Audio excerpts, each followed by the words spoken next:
First ever factory outlet Mukunda jewelleries KBHP Somajiguda Suchitra Hanamkonda Kothapet Chandanagar Khammam.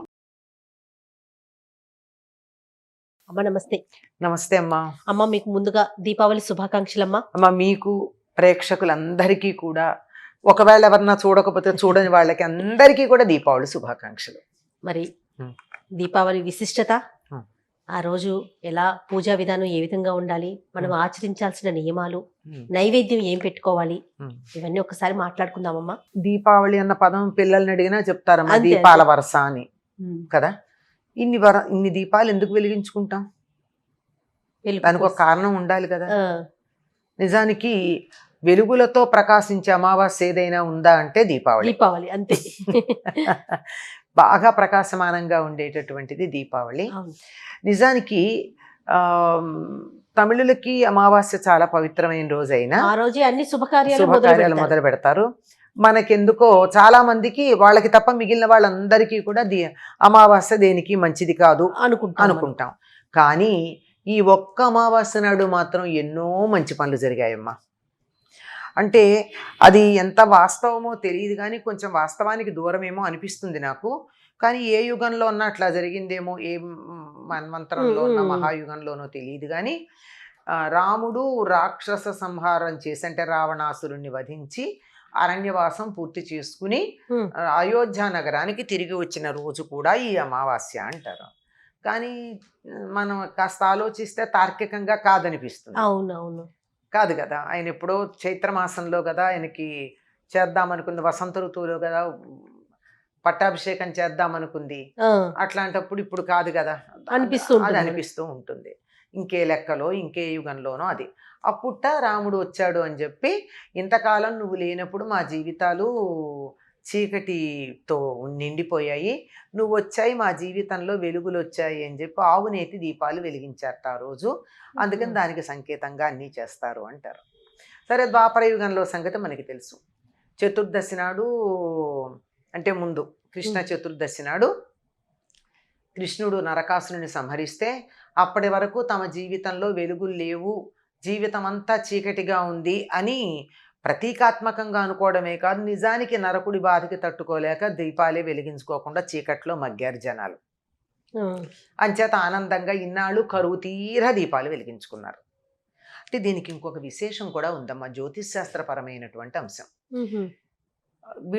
వీడు పరిపాలించింది ఏమిటి? కామరూప, అంటే ప్రస్తుతం అస్సాం అంటున్నాం. దానికి ఉన్న ఇంకో పేరు, అందులో ఉన్నటువంటి రాజధాని పేరు ఏమిటి? ప్రాగ్ జ్యోతిషం. ప్రాక్ అంటే తూర్పు, జ్యోతిషం వెలుగు వచ్చేది, అంటే ముందు వెలుగు వచ్చే దేశం. మనం ఏమంటాం, మొట్టమొదటి సూర్యోదయం చూసేది జపాన్ అంటాం కదా. అవును, అంటే మనకి ఈశాన్య వైపునుంది. ఇది కూడా మన దేశంలో, భారతదేశంలో ఈశాన్యాన ఉన్నది అస్సాం. అక్కడ మొట్టమొదటి సూర్యోదయం అవుతుంది. ఇప్పుడే మీరు గమనించారో లేదో, రాత్రి 2:30-3 గంటలకు సూర్యోదయం అవుతుంది అక్కడ. సూర్యాస్తమయం రాత్రి 9ంటికి అవుతుంది. తెల్లారుజామున 2ంటికి 2:30కి సూర్యోదయం అవుతుంది. సూర్యోదయం చూడాలన్న కోరికతో రాత్రంతా మేలుకుని ఉంటే తప్ప సూర్యోదయం చూడలేము అక్కడ మనం. ప్రాగ్ జ్యోతిషం మొట్టమొదట వెలుగు రేఖలు వచ్చేటటువంటి దేశం గనక దానికి ప్రాగ్ జ్యోతిషం అని పేరు. దాన్ని పరిపాలించాడు వీడు నరకాసురుడు. పరిపాలిస్తే భూదేవి కుమారుడు గనక భూమి మీద ఉన్నటువంటి సమస్తమైన సంపదలకి అధిపతి వాడే అవ్వాలి కదా వారసత్వంగా. అన్ని సంపదలకి వారసుడైనా అన్నీ తానే అనుభవిస్తాడా? అనుభవించలేడు కదా. అందరికి ఇప్పుడు నేను వారసుడిని అని చెప్పి కొడుకు తండ్రి ఆస్తిని అనుభవిస్తూ తన భార్యకి, పిల్లలకి, దాసదాసీ జనాలకి, పరివారానికి, పక్క వాళ్ళకి పెట్టకుండా అనుభవించాడు కదా. అవును, వీడికి అదే దుర్మార్గం వచ్చింది. ఆ దుర్మార్గంలో ఏం చేశాడు? మొదట వచ్చినటువంటి వెలుగు రేఖలు నాకే ఉండాలి, లోకానికి వెలుగు లేకుండా చెయ్యాలి అని ఆలోచించాడు. మొదట అక్కడ కదా సూర్యకాంతి పడేది, అవును, అది ఇంకోళ్ళకి వెళ్లకుండా చూడాలన్నాడు. అందువల్ల వాడిని సంహరించేస్తే మాకు వెలుగు కావాలి అని చెప్పి అమావాస్య అయినా అర్ధరాత్రి అయినా దీపాలు వెలిగించుకున్నారు అని జ్యోతిష్ శాస్త్రపరంగా, ఖగోళ శాస్త్రపరంగా, భూగోళ శాస్త్రపరంగా దీనికి సంబంధించిన సమన్వయం మనకి పెద్దలు చెప్తారు కదా. ఎంత ఇతివృత్తం ఉందమ్మా ఇందులో. ప్రతి దానికి సింబాలిక్ అమ్మా. యాజ్ అబౌవ్ సో బిలో అని బైబిల్లో చెప్పింది ఏదైతే ఉందో, అశ్వత్థమేనం సువిరూఢమూలం అని చెప్పి దానికి ఏమిటి తస్య శాఖ ప్రస్తుత, దాని శాఖలు ఎక్కడుంటాయి అంటే నేల మీద ఉంటాయి, వేళ్ళేమో పైన పైన ఉంటాయని ఉంటాయి కదా అంటాం మనకి కదా. చెప్పేది. అలా ఉండేటటువంటి అక్కడ ఉన్నవి ఏమున్నాయా ఇక్కడే ఉంటాయి. ఖగోళంలో కనపడే అన్ని అంశాలు భూలోకంలో మనకి ఇతివృత్తాలుగా కనపడుతూ ఉంటాయి. ఇది అతి మామూలుగా చెప్పాను, నేనేం లోతుగా చెప్పట్ల, ఊరికే అలా ఉంది అని తెలియజెప్పడానికి. అట్లా ఉండేటటువంటి ఈ దీపావళి నాడు ఎన్నో శుభాలు జరిగాయి. ఈ రోజునే లక్ష్మీదేవి అవతరించింది. లక్ష్మీదేవి అవతరిస్తే ఏం జరిగిందమ్మా అంటే, లక్ష్మీదేవి అవతరిస్తే దేవతలకి వాళ్ళ పూర్వపు కాంతి తిరిగి వచ్చినందువల్ల దేవతలు చేసుకుంటారు ఈ పండగని. ఎందుకంటే ఒకప్పుడు దుర్వాసోముని ఒక పూలదండ, తనకి విష్ణువు ఇచ్చిన పూలదండ తీసుకెళ్ళి ఇంద్రుడికి ఇస్తే, నేను ఐరావతం మీద కూర్చున్నాను, నాకు తన మెడలో దండ ఇస్తాడా వేసుకున్నది నిర్మాల్యం అని చెప్పి దాన్ని పడేశాడు. విష్ణువు కాదు, ఇంద్రుడు పడేస్తే ఇక్కడ ఏనుక్కేశాడు. మనం చూడు దండలు ఇస్తే కార్లకు పెడతామే అట్లా తన మెడలో వేసుకోకుండా అవమానంగా. దానికి ఆయన కోపం వచ్చి, నీకున్నటువంటి వైభవం స్వర్గలక్ష్మి తొలగిపోతుంది అంటే ఆ స్వర్గలక్ష్మి వెళ్ళి సముద్రంలో దాక్కుంది. మరి ఎట్లా అందరూ శక్తిహీనులు అయిపోయారు దేవతలందరూ. మళ్ళీ మాకు ఎట్లా ఎట్లా ఎట్లా అంటే, అందులో నుండి లక్ష్మీదేవి ఉద్భవించినప్పుడు మీకు మీ స్వర్గానికి కాంతి కలుగుతుంది, లక్ష్మి వస్తుంది. అందుకని సముద్ర మథనం జరిగినప్పుడు ధనత్రయోదశి నాడు ఆయన పుట్టాడు కదా, ధన్వంతరి. అమావాస్య నాడు అమ్మవారు పుట్టింది. అమావాస్య నాడు అమ్మవారు పుట్టినప్పుడే తర్వాత అన్నా చెల్లెళ్ళు అనుకోవాలి మనం, అంతే కదమ్మా. ధన్వంతరిను లక్ష్మీదేవి, తమ్ముడేమో చంద్రుడు, ఇట్లా అందరూ ఐరావతం ఉచ్చైశ్రమం ఎన్ని వచ్చాయి అందులో నుంచి. అలా వచ్చి లక్ష్మీదేవి విష్ణువుని వివాహం చేసుకుంటుంది. కొంతమంది ఈ రోజు లక్ష్మీ కళ్యాణం కూడా చేస్తారమ్మా. లక్ష్మిని పూజిస్తాం మనం మామూలుగా, మనం పుట్టినరోజు అనుకుంటాం అంతే. ఆ రోజే కదా వెంటనే జన్మించారు ఆవిడ. సరే, ఆవిడ జన్మించింది ఎప్పుడైతే లక్ష్మిని వరిస్తుందో అప్పుడు స్వర్గానికి మళ్ళీ పూర్వపు వైభవం వస్తుంది అంటే దేవతలందరూ సంతోషించి దీపాలు వెలిగించుకున్నారు. వాళ్ళు ఆనందానికి దేవలోకంలో చేసుకుంటారు, మానవలోకంలో చేసుకుంటారు, సిక్కులు చేసుకుంటారు, బౌద్ధులు చేసుకుంటారు, జైనులు చేసుకుంటారు. అన్ని మతాల వారు, అన్ని విశ్వాసాల వారు చేసుకుంటారు. ఎందుకంటే సిక్కులకి వాళ్ళ గురువైనటువంటి హర్గోబింద్ సింగ్ అనుకుంటా, ఆయన్ని ఔరంగజేబు తన దాంట్లో బంధిస్తే ఆయన్ని విడుదల చేస్తానన్నట్ట. విడుదల చేస్తానంటే నాతో పాటు బంధించిన అనుయాయుల్ని వదిలిస్తే తప్ప నేను విడుదల కానన్నట్ట. అది దీపావళి నాడు జరిగింది. అందుకని దానికి త్యాగానికి సంకేతంగా వాళ్ళు దీపాలు వెలిగించుకుంటారు సిక్కులు ఈ రోజు. జైనులేమో వాళ్ళ గురువుల్లో ఒక ఆయనకి జ్ఞానోదయం అయిందని చెప్పి, ఈనాడే అయిందని చెప్పి జైనులు చేసుకుంటారు.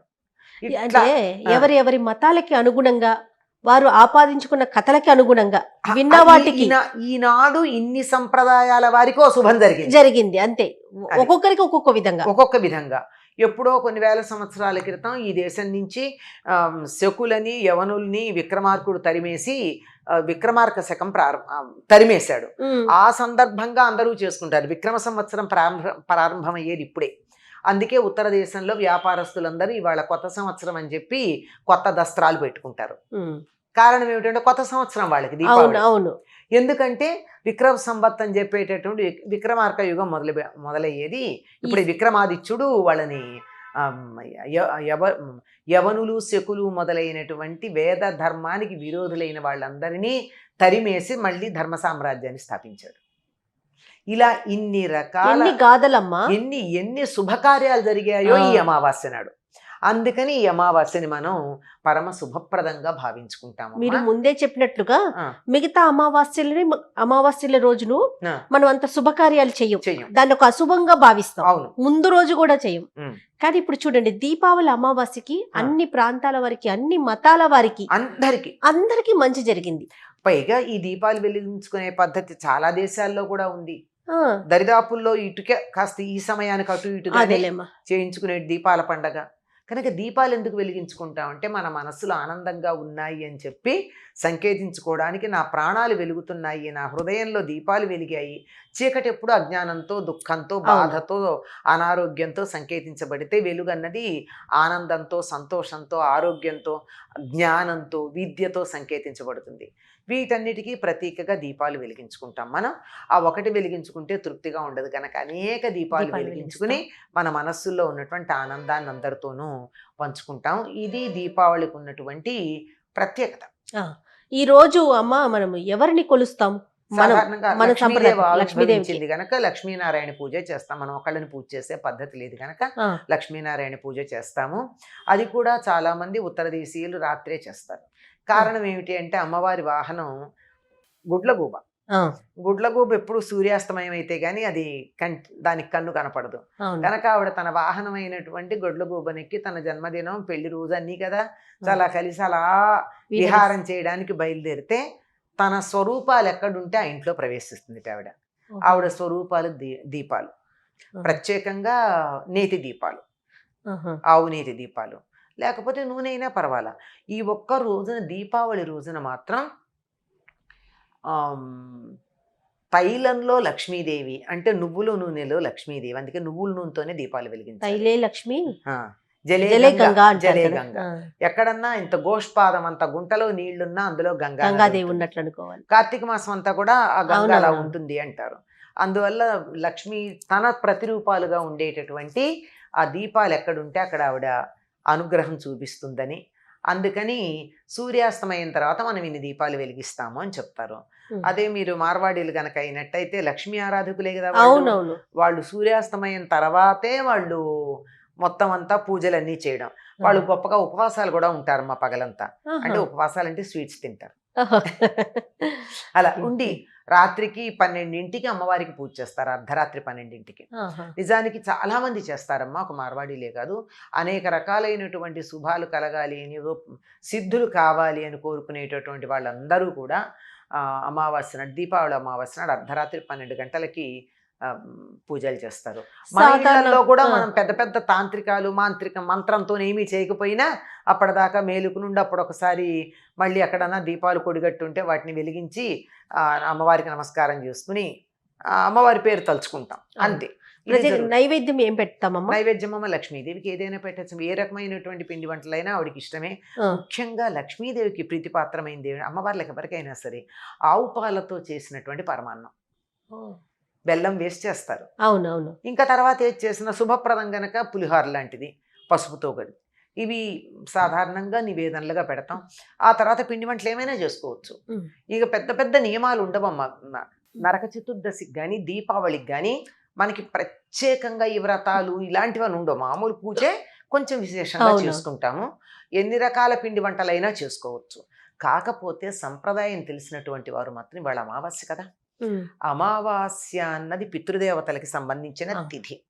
అందులోనూ ఇది దక్షిణాయనం వెళ్ళిపోతూ ఉన్నటువంటి సమయం, పితృదేవతలకు సంబంధించింది. అందువల్ల దీపావళి నాడు తప్పనిసరిగా మిట్ట మధ్యాహ్నం పితృదేవతలకి తర్పణాలు ఇస్తారు, దానాలు చేస్తారు. ఒక సంప్రదాయాన్ని అనుసరించి ఈరోజు చేసినటువంటి దానం భూదానంతో సమానం. అందుకే గుమ్మడికాయలు దానం చేస్తారు, మీరు గమనించండి. భూ ఆకారంలో ఉండే గుమ్మడికాయ. బలిచక్రవర్తి భూలోకాన్ని స్వర్గలోకాన్ని తన 2 పాదాలతో ఆక్రమించాడని చెప్తారు కదా లెక్క. అది మామూలుగా అది కూడా ప్రతీకగా చెప్పింది.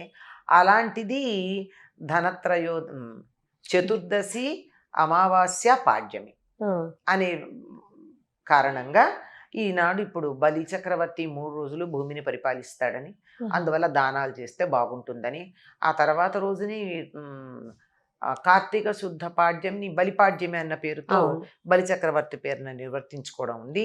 అంచేత దానాలు చేస్తారు. అందులోనూ అమావాస్య గనక పితృదేవతలకి ప్రీతికరంగా ఉండేటట్టు గుమ్మడి కాయని కానీ తర్వాత నువ్వులు దానం చేస్తారు. పట్టేవాళ్ళు దొరకాలి అంతే, లేదంటే తర్పణాలు ఇస్తారు. మధ్యాహ్నం 12 గంటలకు చేయాలి. పితృకార్యాలు ఇవి చేసినా మధ్యాహ్నం 12ంటికి చేస్తారు. తప్పకుండా అమ్మా, తప్పకుండా. వీటితో పాటు తగిన జాగ్రత్తలు తీసుకుంటూ, ఎందుకంటే దీపావళి అనగానే కొంచెం టపాసులు అవి కాల్చుతూ ఉంటారు కాబట్టి పిల్లలు. అంటే ఒకప్పుడు మనకి వానలు వెనకబట్టి కొంచెం అక్కడక్కడ తడి ఇంకా కాస్త ఉండి రకరకాలైనటువంటి క్రిమికీటకాలు వస్తూ ఉండేవి, పురుగులు అలాంటివన్నీ, దోమలు అవన్నీ పోవడానికి కొంచెం ఈ రసాయనాలని ఇట్లాంటి రసాయనాలు కాదు. అప్పుడు వాళ్ళు గుగ్గిలము, సాంబ్రాణి, గంధకము, ఇలాంటివి సూర్యకారము, వీటిని పొటాషియం ఇవన్నీ సల్ఫర్ వీటితో కలిపినటువంటి వాటితో మేము కూడా మా చిన్నప్పుడు ఇంట్లో తయారు చేసేవాళ్ళం అమ్మ. మతాబులు, బరాటాలు, తర్వాత చిచ్చుబుడ్లు, చిన్న చిన్న పిచ్చుకలు అని చెప్పి చిన్న చిన్నవి కట్టేవాళ్ళం అనమాట. చుర్రుమని వెళ్ళేవంతే పిచ్చుకలవి. ఆ తర్వాత తాటాకు టపాకాయలు ఇవన్నీ ఇంట్లో తయారు చేసేవాళ్ళం. వీటి వల్ల వచ్చేటటువంటి పొగ ఈ క్రిములని కీటకాలని పోగొడుతుంది తప్ప మనకి హాని కలిగించదు. హాని కలిగించే రసాయనాలతో ఉన్నటువంటి టపాకాయలు మాత్రం కాల్చకూడదమ్మా. అది మాత్రం పూర్వులు ఎప్పుడు కూడా మన పెద్దలు ఎవరు అట్లా చేయమని చెప్పలేదు. శబ్ద కాలుష్యాలు కూడా ఇంత పెద్దగా చేయమని చెప్పాల. చక్కగా ఈ తాటి గిలకలు అంటారు, మీకు తెలిసేమో. మగతాడి చెట్టుకి ఆ ఇన్ఫ్లోరసెన్స్ వస్తే ఇలా గుండ్రగా పొడుగ్గా ఇట్లా ఉండిపోతాయి, ఎండిపోయింది ఒకటి. అటువంటి వాటిని సేకరించి ఆ తాటి గిలకల్ని వాటిని కాల్చి బొగ్గుల్లాగా తయారు చేస్తారు. వాటికి పెట్లే గుణం ఉంటుంది, చిటక్ చిటక్కని. వాటి బొగ్గుల్ని కొంచెం సూర్యకారం, గంధకం కలిపి గట్టిగా తాటాకుల్లో పొట్లాలు కట్టి వాటికో తాడు కట్టి లేదంటే తాటి మట్టలో మధ్యన పెట్టి వెలిగించి అవి చిటపట్లాడుతూ కొద్ది కొద్దిగా పొగొస్తూ ఊరంతా తిప్పేవాళ్ళు. ఊరంతా ఊళ్ళో ఒక 25 కుటుంబాల వాళ్ళు చాలు లెక్క.